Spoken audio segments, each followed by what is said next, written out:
अगर बड़े बुजुर्ग कोई सलाह देते हैं या कोई संत अगर सलाह देता है तो उसकी बात पे अमल करना चाहिए।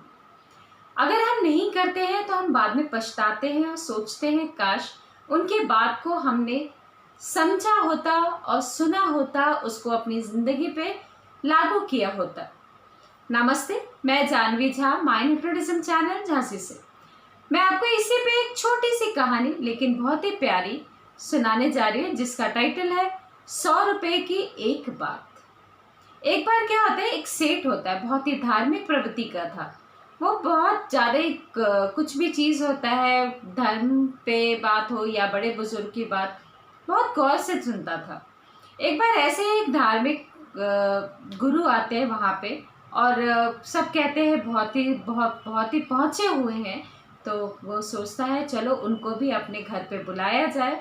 तो सेठ जी उसको लेकर आता है और अपने घर पे। तो सेठ जो गुरु होते हैं वो कहते हैं हर बात पे मैं 100 रुपये लूँगा। तो कहते ठीक है। पहली बात वो कहते जो भी मैं चीज़ बोलूँ उसको ध्यान से सुनना और समझना। तो कहता है ठीक है। पहली थी, छोटा आदमी यदि बड़ा हो जाए तो उसको छोटा नहीं मानना चाहिए। पहली वो मान जाता है और लिख लेता है और मुनीम को कहता है ये बात लिख लो। फिर दूसरी बात वो कहता है जो काम नौकरों से हो जाए तो नौकरों को ही करने दे, खुद ना करे।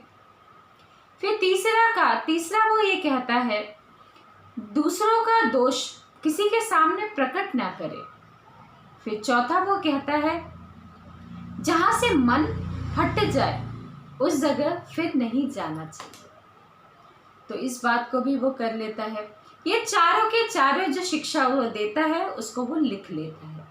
फिर क्या होता है, कुछ समय बाद धीरे धीरे जो सेठ होता है उसका बिजनेस लॉस में जाता है, नुकसान में जाता है। फिर वो इस शहर से दूसरे शहर में जाता है, शायद मेरा कुछ काम बन जाए इस शहर में, तो बिजनेस जम नहीं रहा। सेठ और मुनीम दोनों साथ होते हैं, साथ जाते हैं। तो मुनीम कहता है कि सेठ जी आप रुकिए, मैं ज़रा देख कर आता हूँ उस राज्य में क्या है क्या नहीं है। तो मुनीम जाता है, लेकिन उस राज्य में ऐसा होता है कि जो भी पहला आदमी आएगा वो राजा बनेगा। उस राज्य का राजा खत्म हो गया तो उसकी कोई संतान नहीं होती। मुनीम जाता है, उसको राजा बना देते हैं, घोड़े हाथी पे बैठा के लाते हैं और राजा बना देते हैं। कुछ दिन, 1-2 दिन होता है तो सोचता है सेठ कि क्या बात है, मेरा मुनीम नहीं वापस आया। तो वो जाके देखता है, पता करता है, तो वो राजा बन गया होता है। तो उसको पंडित जी की, वो जो धार्मिक गुरु थे, उनकी बात याद आ जाती है। छोटा आदमी यदि बड़ा हो जाए तो उसे छोटा नहीं मानना, उसको बड़ा ही मानना। वो राजा बन गया होता है तो उसको सलाम करता है। तो मुनीम सारी बात सेठ को बताता है कि ऐसे ऐसे हुआ, मैं राजा बना। तो मुनीम क्या करता है, सेठ को अपने यहाँ पे मंत्री के पद पे दे देता है। फिर दूसरी बात ऐसी होती है कि जो राजा होता है उसकी जो स्त्री होती है उसका किसी और से, घुड़सवार से अफेयर चल रहा होता है। तो अब वो देख लेता है कि दोनों मिल रहे हैं और दोनों सो गए हैं। तो क्या करता है, अपनी शॉल से उस जगह को ढक देता है, आसपास रस्सी होता है उसको ढक देता है ताकि कोई देख ना सके। क्योंकि उसे गुरुजी की वो बात भी याद आती है, जो दूसरा काम ये होता है कि किसी की भी गलती, दूसरे के दोष प्रकट ना करे। तो वो तीसरी बात जो दूसरी बार अमल होती है वो उसको करता है। फिर तीसरी बात क्या होता है, राजा की जो बीवी होती है उसको पता चल जाता है कि जो इनका मंत्री है उसको सब बात पता चल गया है। तो वो क्या करती है, राजा को झूठ बात लगाती है और उसको मरवाने की साजिश रच डालते हैं। तो राजा क्या करता है, वो कहता है कसाई मंडी जाके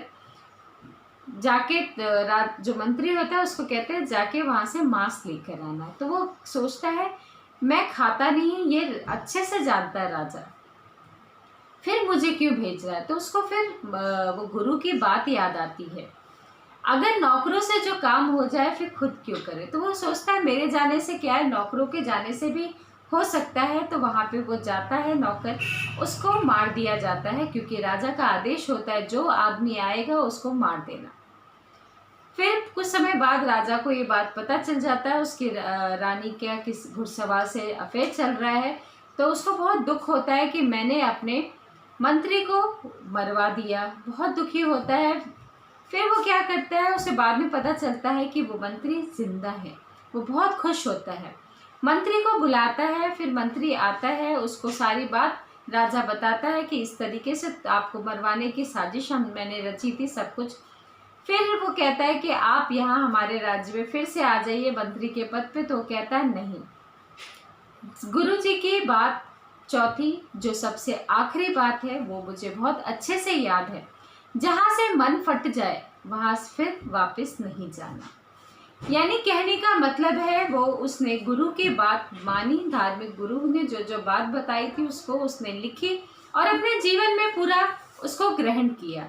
इसीलिए मैंने कहा बड़े बुजुर्ग या धार्मिक गुरु या संत या कोई आपको कहता है तो उसको एक बार ग्रहण करिए अपनी ज़िंदगी में, फिर आप देखिए ज़िंदगी का मौज ही मौज होता है।